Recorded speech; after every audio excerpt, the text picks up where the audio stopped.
Thank you, Selma. Thank you to everyone who has joined tonight for this important discussion, and to everyone who is following virtually as well. My name is Haydee Dijkstal. I'm a barrister at 33 Bedford Row Chambers here in London, and I practice international criminal law and international human rights law. Through this practice, I have been instructed as counsel by ICJP, and I'm honored to have been asked to moderate tonight's discussion.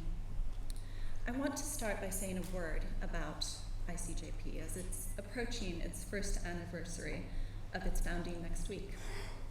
Over the past year, ICJP has engaged in a number of projects to address the rights of Palestinians through mechanisms in the UK, before the UN, the ICC, the African Union, just to name a few. It has done this while working to coordinate with and listen to organizations working in the same space. ICJP has hit the ground running.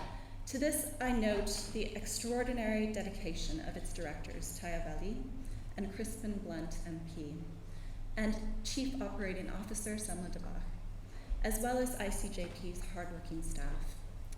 I also note the guidance and support of all of its members of the advisory board. I've worked with Tayeb for years on various cases, and the concept of an organization such as ICJP is something that he has contemplated for some time.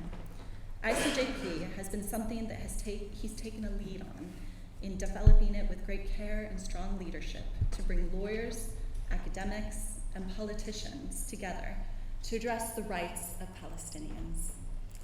It is with this spirit that we come together today to hear from the directors of 5 leading Palestinian, Israeli, and international human rights organizations on the issue of apartheid.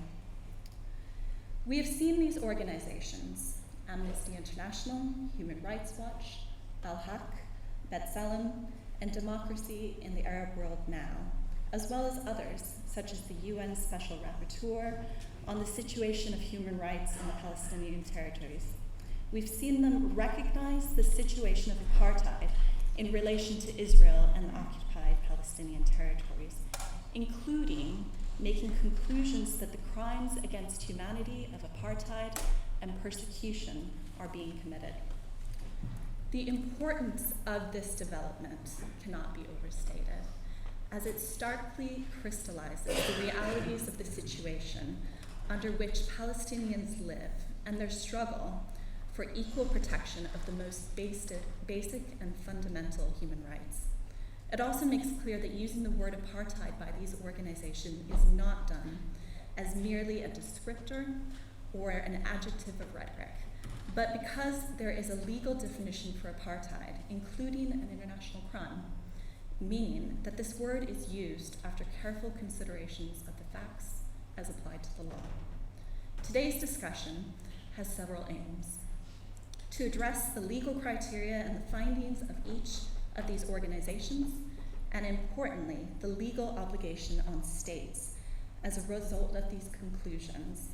Our speakers will address the reaction which has been received internationally to these findings and conclusions, and we'll discuss what has been done and what should be done further among these organizations and also internationally, including with the UK government.